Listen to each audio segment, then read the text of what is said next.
I was thinking about the first time like Congress had to come up with age of consent. That had to be like the powdered wigs and stuff. That had to be a rough day for the fellas. It's like some guy coming up first, like, from Rhode Island, 12. And everyone's like, ew, ew. No, dude. I don't know. Why'd I have to go first on this one? It's like the hardest one to go first on. No, I'm fine. Just talking shit.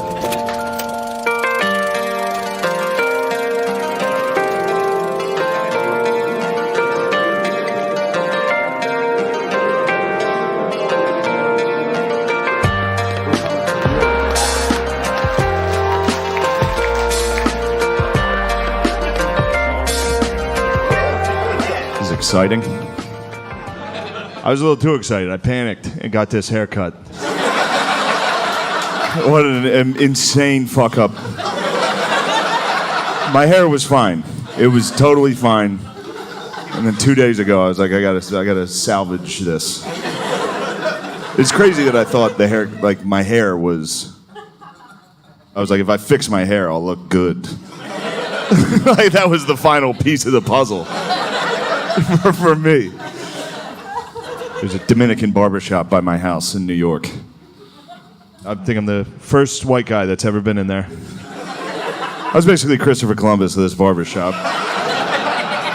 And they fucked me up, dude. If you're white, don't get a Dominican haircut. You end up just looking more racist. It was nice, though. He kept trying to reassure me the whole time. He was like, no, man, your head's good. That's all he kept saying, your head's good. I was like, oh, thank you. Whatever. Fuck this haircut. How are you guys? Look, it's good. It's good. I'm happy. It's nice. Everybody's back inside, all that shit. I don't know. I liked COVID. I had a nice time. I live in New York, so I left. I went back to my parents' house. Because I have white privilege. Some people didn't get to leave the city. I did, because of my privilege. And I used it. You gotta use it. You know what I mean? Doesn't it feel more disrespectful to waste it? You know? What, then we're all just being racist for nothing?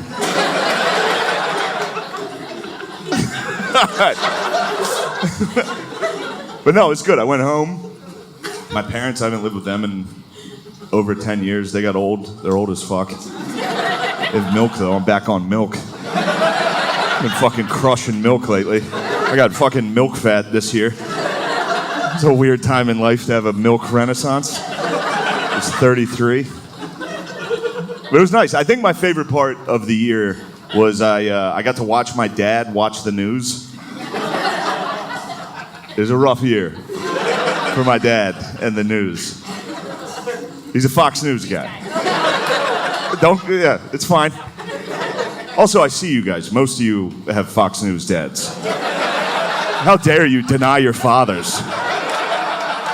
That's a good dad. I don't watch Fox, but that's a good Fox News mom? That's bad. You don't want a Fox News mom. That's a bad mom. She smokes in the house. But a Fox News dad, that's a good fucking dad. Can you imagine if you had a fucking MSNBC dad?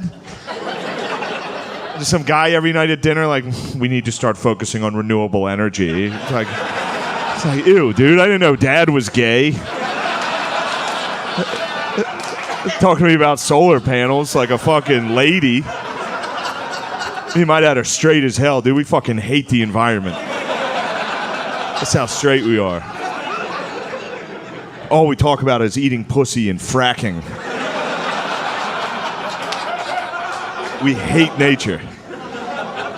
We go fishing. We don't even eat fish, dude. We just catch them and fucking...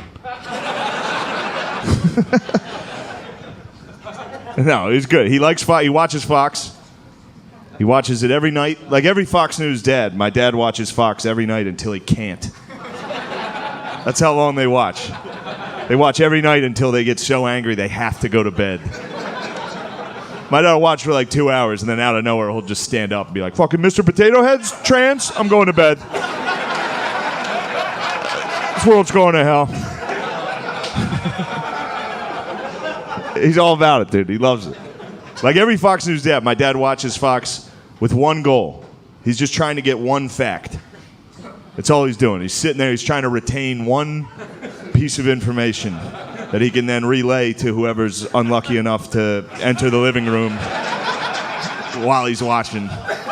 And you'd think it'd be easy to get one fact, but every once in a while there's like a commercial for like a commemorative 9/11 gold coin. It just fucking wipes their hard drive. What was I watching? I gotta get one of those. I gotta get my hands on one of those patriotic coins.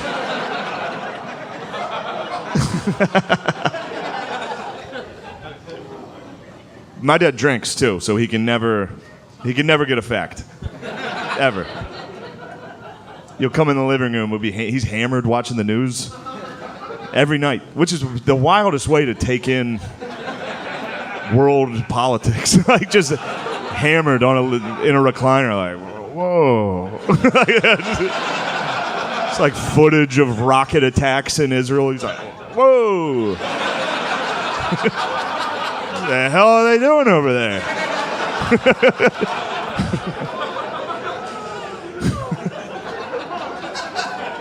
What's these guys' problem?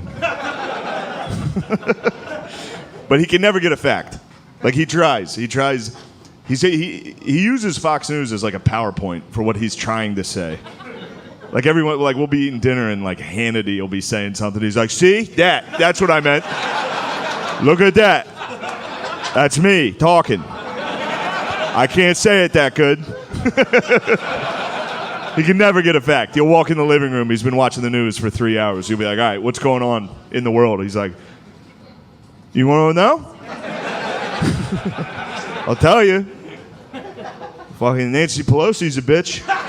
It's like, all right, settle down, dude. It's like that was the news that's the news every night for my dad. They're just like breaking. Did you know Nancy Pelosi's a bitch? My dad's like, yeah. I had a feeling. But he likes everything they say. He agrees with. He's all in. I realize like Fox News is basically black church for old white dudes. You know what I mean? Like literally everything they say, my dad just sits there like, mm-hmm. Yes, preach, Tucker.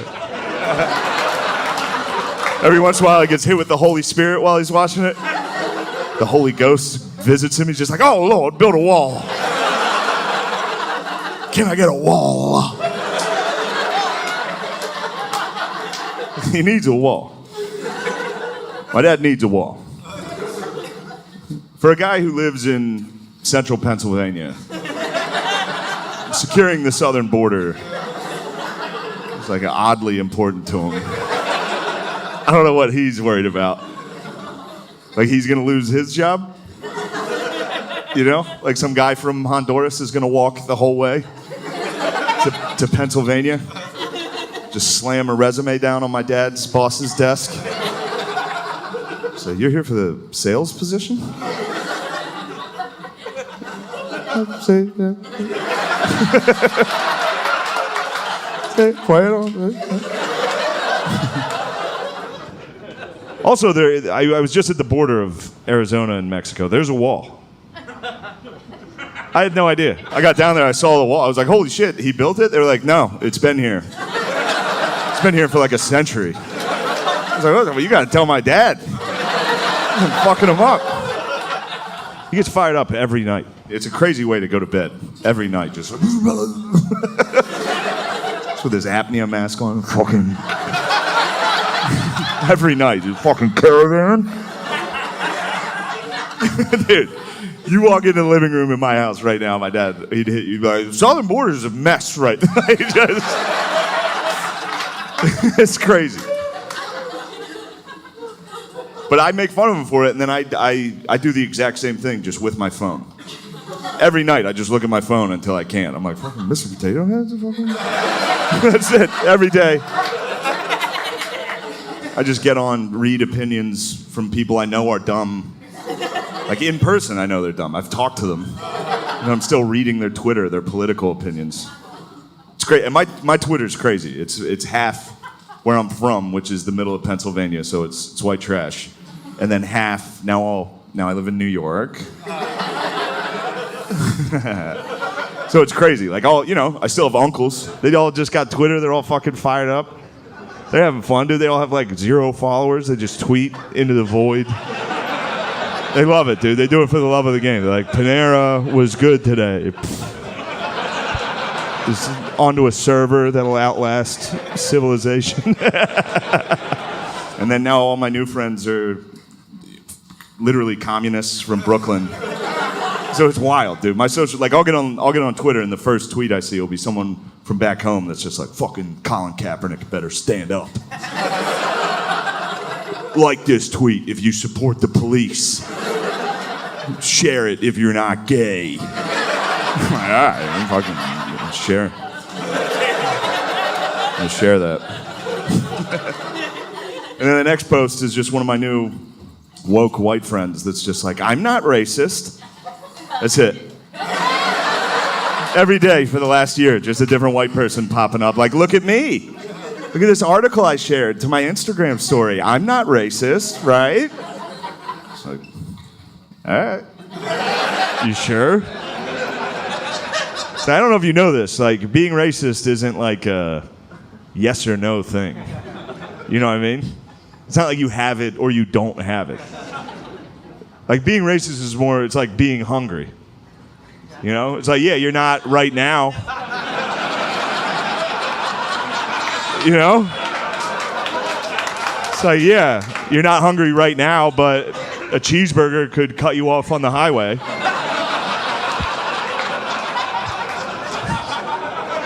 And you get hungry. You were hungry all day.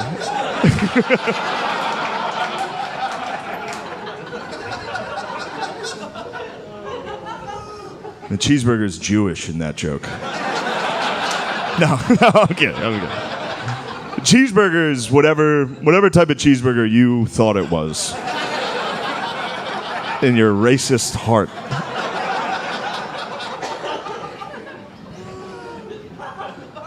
Anyway.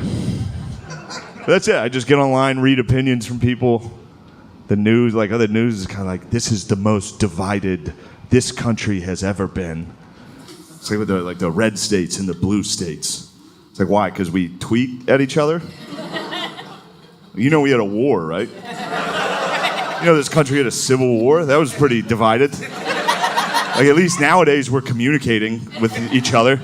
Back then, those guys they got the news like once a month. Some guy would come by on a horse and they were like, who's talking shit? And the guy was like, the South is talking shit. They were like, fuck that. I don't like that. Give me my gun. I'm gonna go down there. I'm gonna walk down there for a month straight. Shoot the first fucking guy I see down there. That's how much. The Civil War was basically just the North just shooting racism out of the South. That's what happened. The North was like, South, fucking chill. And the South was like, no. So a bunch of guys had to walk down there and shoot them a lot. And they were like, all right, we'll let them go. But we're not going to be nice to them for a while. Until we find out they're good at football and then roll tide. Then we fucking...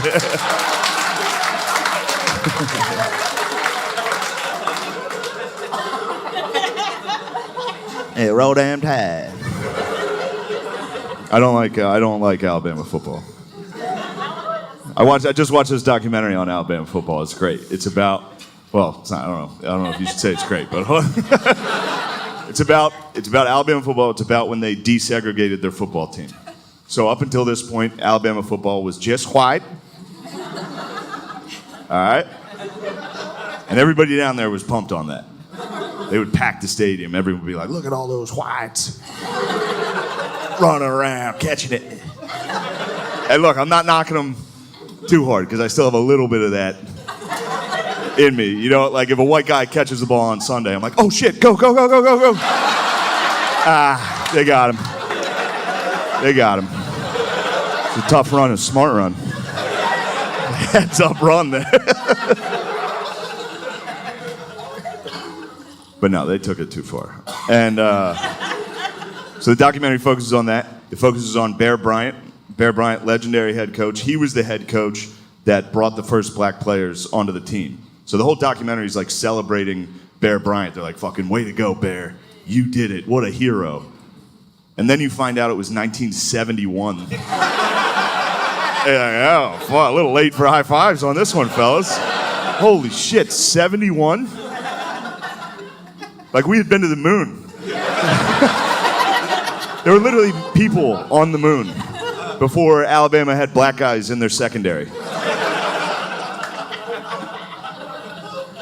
Does anyone understand? There were white corners. White cornerbacks. You understand how preposterous that is? Some of you are too young to have ever even seen a white corner. They're extinct. They don't exist.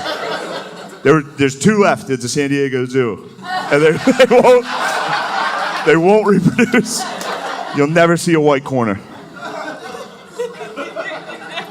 But that's what happened. It wasn't like, the reason they desegregated the team, that's what the documentary focuses on, which is great, because it wasn't like, oh, hey, fellas, it's 1971, maybe we should get with the times. What happened was Alabama scheduled USC, Southern Cal. Alabama was confident. They're like, oh, white boys we'll take on anybody. And then USC came down to Alabama with a bunch of black dudes from LA, just beat the fuck out of Alabama. And then after the game, Bear Bryant gave like a speech and he was like, hey, y'all, come on. That was it. That's all it took. Everybody down there was like, yeah, we get it. We'll be less racist if it means we can win. What? That's what it is. Like, as big as racism is in America, football.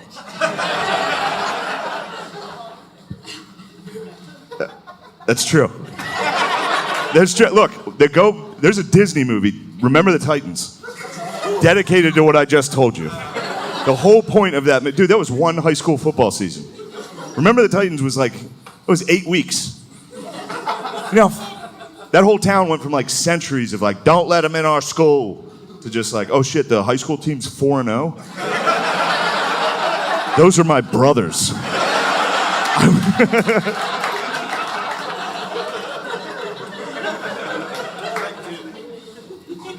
All right, I'll get off the topic. The point I'm trying to make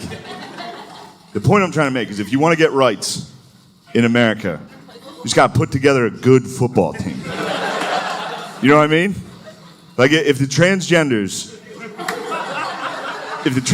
got together and put together just a fucking hard-nosed, run it down your throat ball club. If the just 3 yards in a cloud of dust of transgenders. If the trans community could just somehow upset Alabama, everybody down there tomorrow would be like, those are some tough bitches, actually.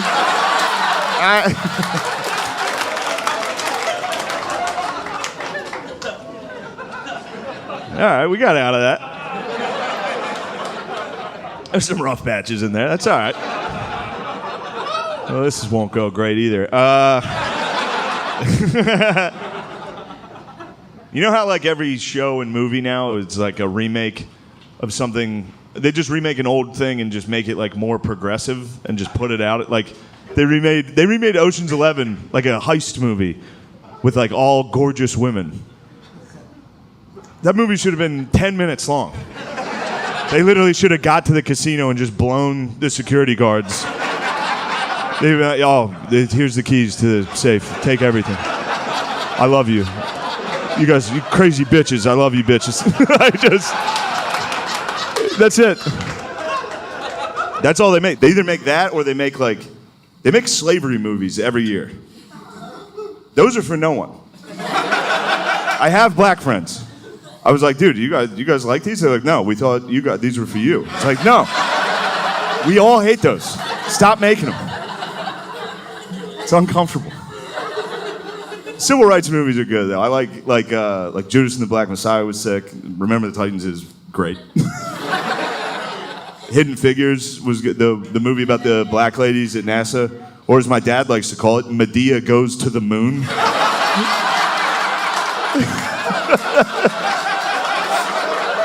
Look, that was him that said that.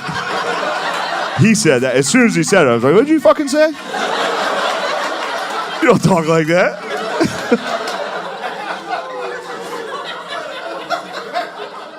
So every movie just remade is more progressive. I just think it'd be funny if, like, the right started remaking. You know what I mean? If they just start, like, conservatives. Like, there's a new Scooby-Doo coming out. And it'd be funny if, like, the right remade it. It's just like Scooby and the gang going around ripping the wigs off of transgender people. It's like, that's not a woman. Just, some guy would have got away with it. We solved the case of the Starbucks ghoul.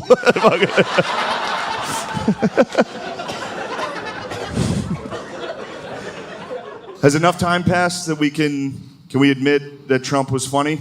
Can we finally admit that he was funny? Well, hold on. I don't like the tone of that. That's not what I'm going for here. Yeah. The great leader. No.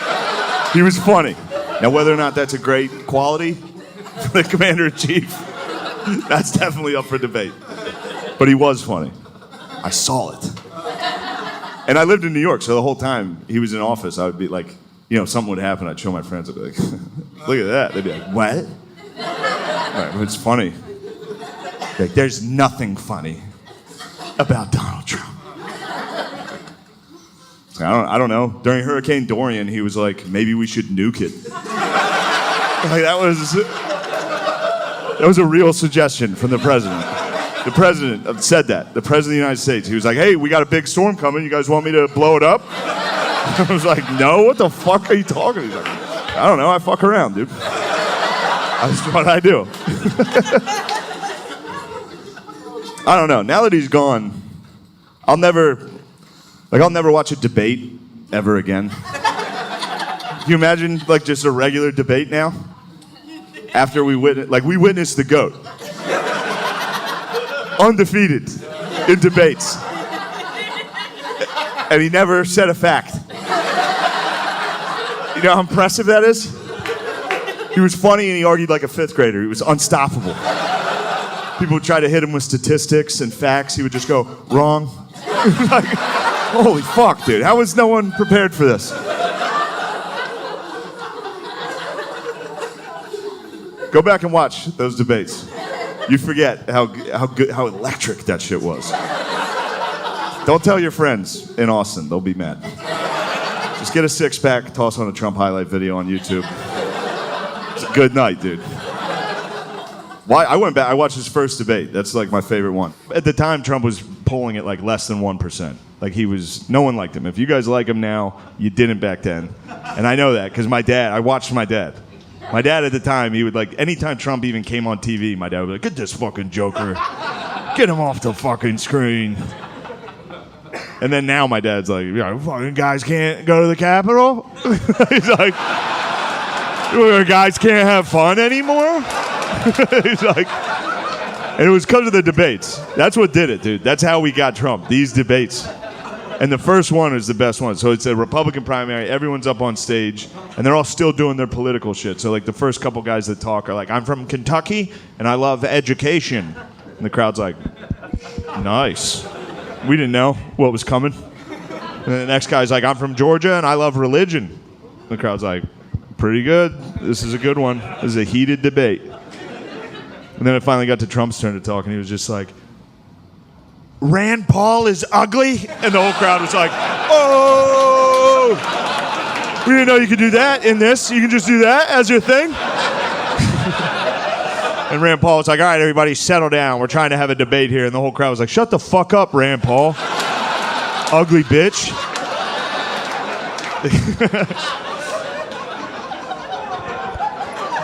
And we just kept throwing dorks up on stage to make them debate Trump. It was not fair. It was mean for us to have done that to people. These guys were in politics their whole lives. And they just had to debate a fucking maniac up there who didn't give a fuck, dude. And I hate to, it was fun to cheer for him in the debates. It was fun to cheer for him in the debates because he was going up against guys that had been in politics for like 40 years, and then he showed up to the event like, oh, fuck it, what are we talking about? Like, it was like, he had no clue. Every week he had no fucking idea.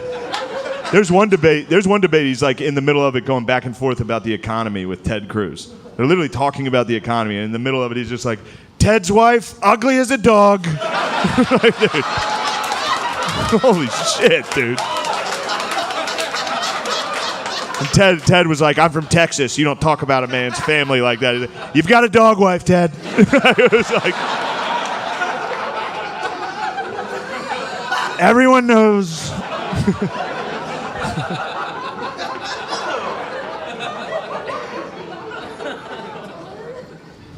Yeah, and a week later, Ted Cruz was on TV like, I support Donald J. It's like, you pussy. I will say this. The one thing that sucked about Trump losing was, for me, was because I just figured out kind of how to do his voice. Which that's kind of a bummer that it's not hard to do Trump. It's all you have to do just do that. Do that a second off from where it should be in the sentence. And then you don't have to sound like him. All you have to do is like get his cadence down. It's very easy. All you have to do is like describe something and then say you described it that way. That's it. It's every time. Like, what a big room this is. I walked in here, I said, wow, what a big room. That's it. Every time. Austin. A lot of homeless. I walked in here, I said, wow, that's a lot of homeless. You guys got it. You got a lot of homeless. What are you guys doing about it? Whatever you guys are doing is not working. So just switch. I don't know what to do either. But do something. A lot of tents.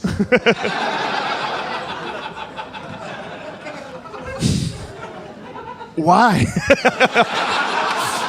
It's been making me laugh thinking about Trump, like, not understanding why people are homeless. I walked out, I saw him, I said, why? Are you living in tents? I could never, these guys. But I will say this about Trump. I don't want you guys to I don't want to turn this into a rally. I don't want you to. I will say this, and don't freak out. Just listen. I think it's fair to say that of all the presidents we've had, I think it's fair to say that Trump would have been the funniest one to see get shot.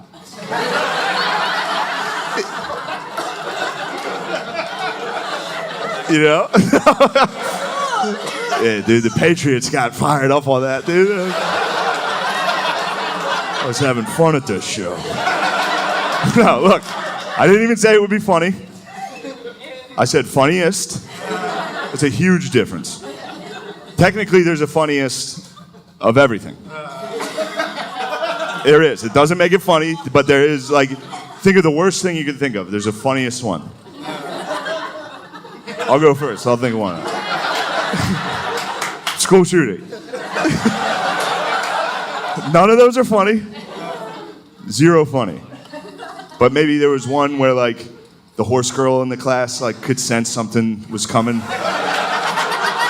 You know what I mean? And they were like, what's wrong? And she was like, like, you know?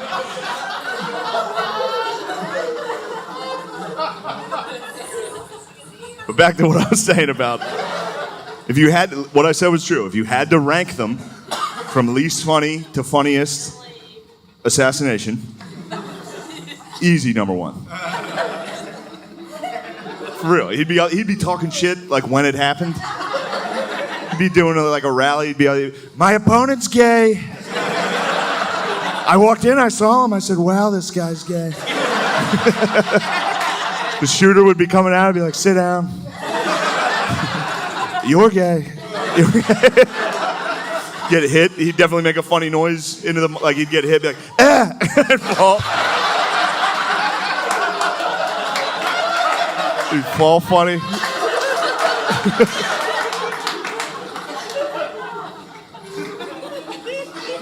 I will say I did write that joke before Biden could be added to the rankings. I don't think he would be the funniest, but the only reason Biden might be the funniest is because I think Biden's the first president you could punch assassinate. You know what I mean? Just walk right through the metal detectors and be like, Mr. President, what the fuck are you doing, dude? It's a body shot.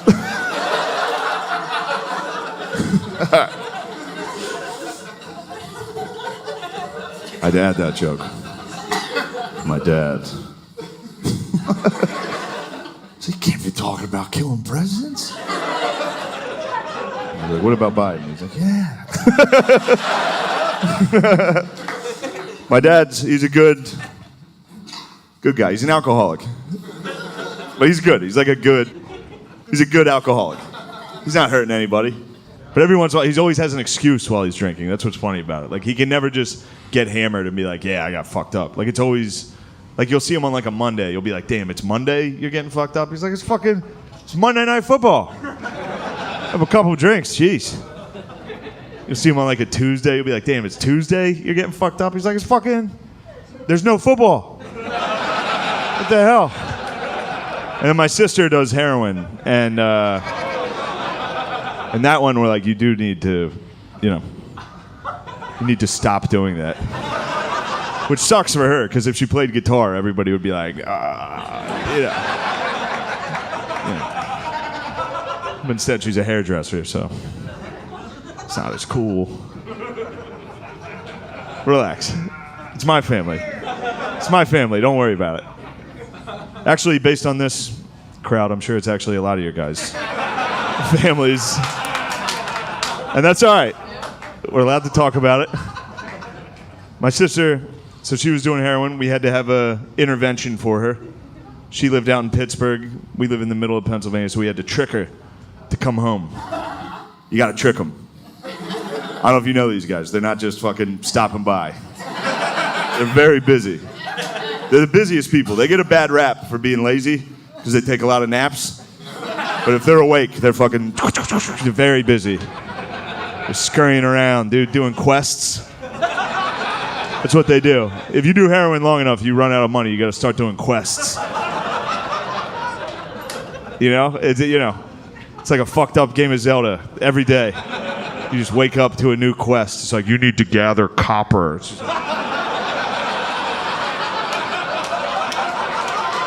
Gonna find a scrapyard. It sounds nice. I wish I got quests. But eventually the quests get pretty dark. Scrapyard, that's like level 1. Towards the end, the quests are, you need to get titty fucked behind the Home Depot.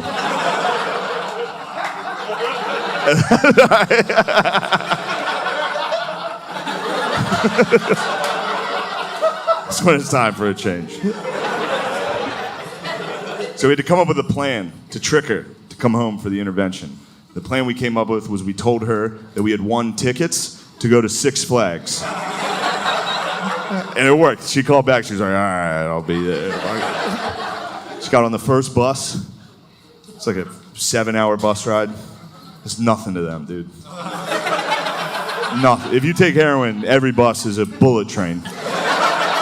It's a 5-minute ride, tops. Anyway, so the plan was pick my sister up from the bus stop, not take her to Six Flags, take her to a hotel where we're going to have an intervention. I didn't want to start the intervention with like a lack of trust. So I took her to Six Flags the day of her intervention. That day, she and I went to Six Flags together. And I thought that was a nice gesture, but it turns out intervention is supposed to be rock bottom. You know what I mean? Like, intervention's supposed to be the worst day of your life. Not like you're tired from easily the best day. She took heroin and rode roller coasters. It was impossible. We sat her down, we're like, you better fucking change your life. She's like, oh, I'm going back tomorrow. We're like, no. And I was with her. She was fucked up. If you know anyone from Pittsburgh, you know what she was wearing. She was wearing a Steelers jersey and pajama pants. Steelers pajama pants. She dusted off her finest Heinz Ward for the occasion.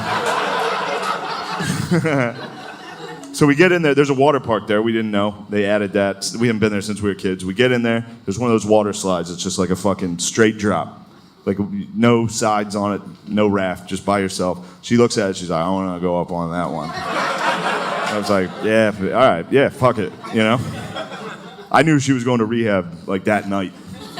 So I was like, yeah, go get this one in. You're about to have a rough couple months here. This is going to be. Also, I figured they would stop her.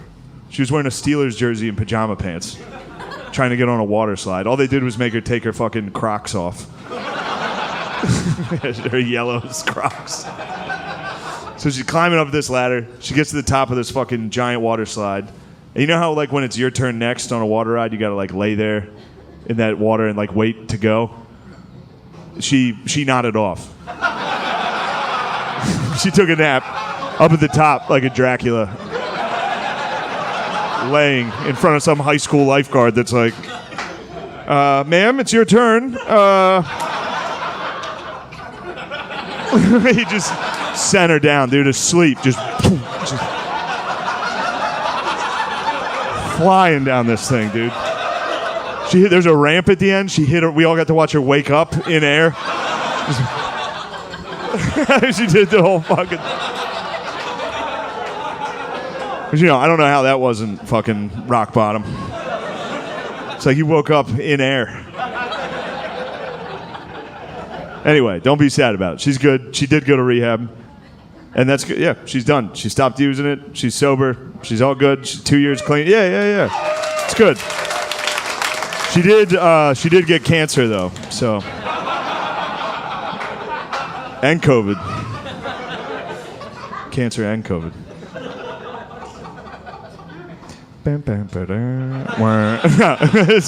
So I'll tell you what. This was cool. I was with her. She was at home. She went back to my parents. Because when you have cancer and COVID, you got to go home. You have to go home. You can't keep hanging out. But no, I was with her. It was crazy. This year, she beat heroin, cancer, and COVID.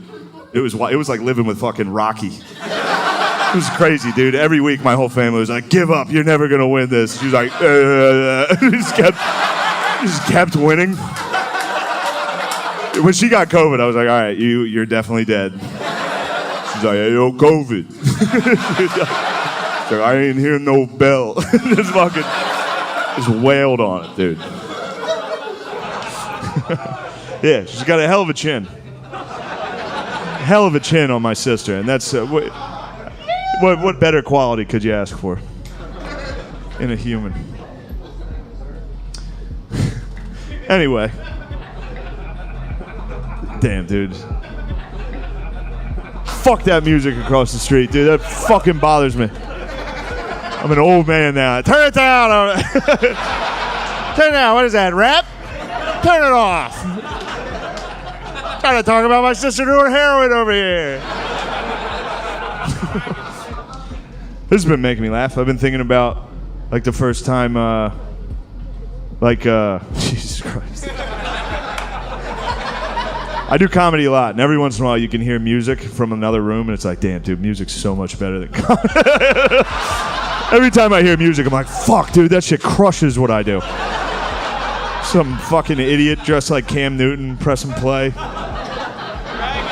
It's so much better than this. Like, you guys want to hear about my problems? This guy that's like, take Molly, finger someone. I'm going to press play. You guys do you. Fuck, they're having so much fun over there. Get out of here, you motherfucker. Go dance. I knew you wanted to dance. That guy wanted to dance all night.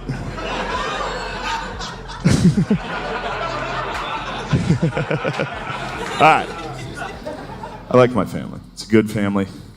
I had to go to my niece's 7th and 8th grade girls volleyball match recently. No, I'm kidding, dude. Shut up. Just relax. I don't want to fuck kids. But if you ever want to get out of something, that's all you have to do. Like if your friend, like, do you want to come to our son's t-ball game? Be like, what grade are the kids in? And then no matter what they say, go, oh. Fourth? Yeah. No, I went to this fucking kids volleyball match. Can we knock it off with volleyball shorts on little kids? It's weird. It's gross, dude. Just get them gym shorts. That's all. No, dude, it's gross. Because then, it's just me and the other uncles up in the bleachers, kind of making eye contact with each other. Like, bro, are you seeing this?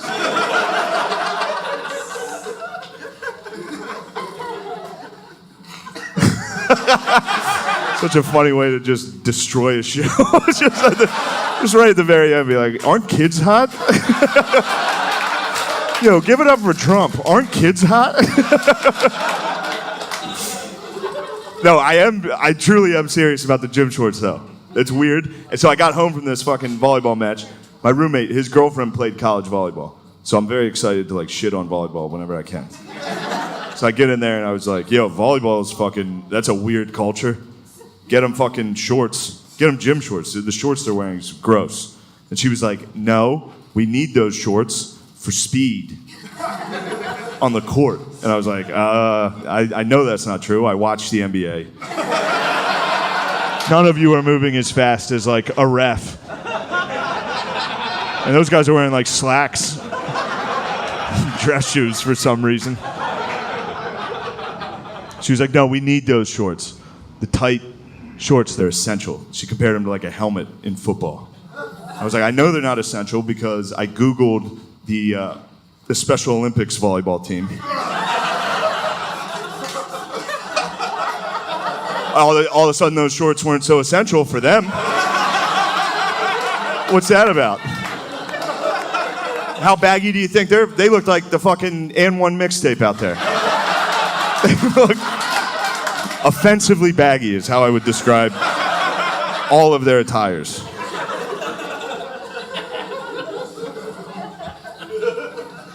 We're all adults. We all agree the Special Olympics is a good program.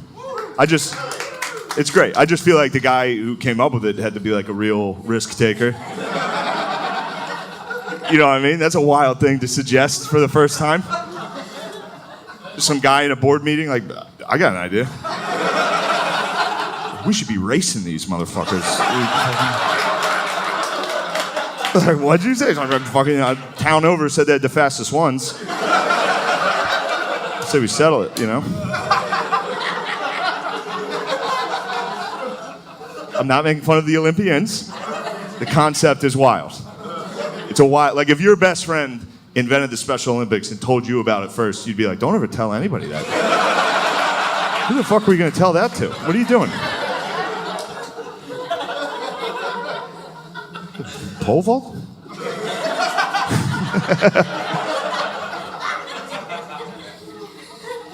I actually volunteered and coached with the Special Olympics for a little while, so, what'd you guys do? No, don't clap. Please. I did it for those kids. No, I'm kidding.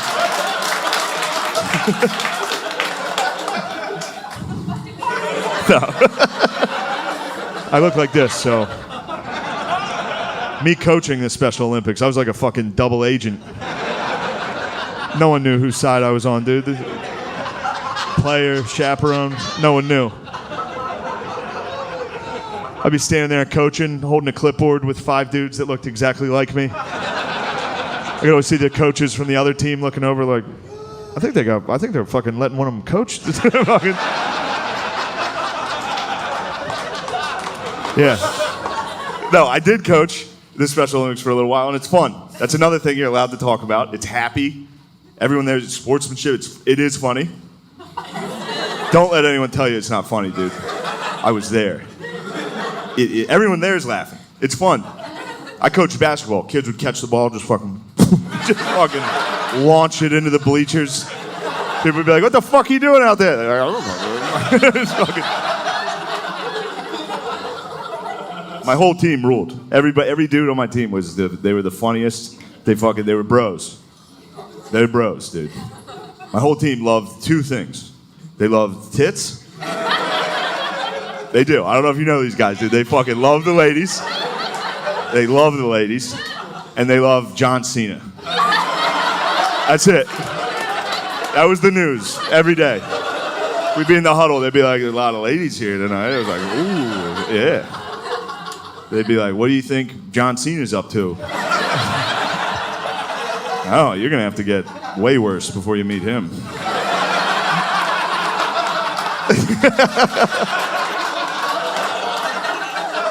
John Cena's like the angel of death for those guys. I told my guys, I was like, you see Cena coming, you get the fuck out of there. He's taking souls with him.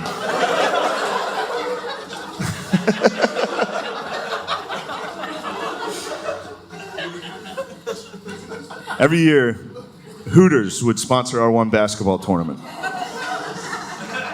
All right, so every year Hooters would bring like 3 or 4 waitresses, and they would present like a big cardboard check donation to the Special Olympics. As soon as the girls entered the gym, the game changed entirely, dude. It went from like hugs and sportsmanship to just like dudes got competitive, like very competitive. Fucking ripping down rebounds, just hitting layups. And then at the end of the game, there'd be a hug line, you know, between the waitresses and the players. And yeah, that went about exactly how you would imagine that went. We had to break out the fucking jaws of life, dude. My boys are ragdolling those young sluts.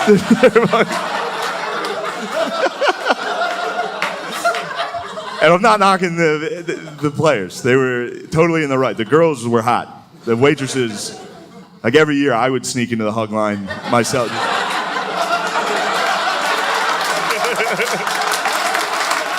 All right, I think I'm going to get out of here, guys. Thank you guys very much. This was a lot of fun. Thank you.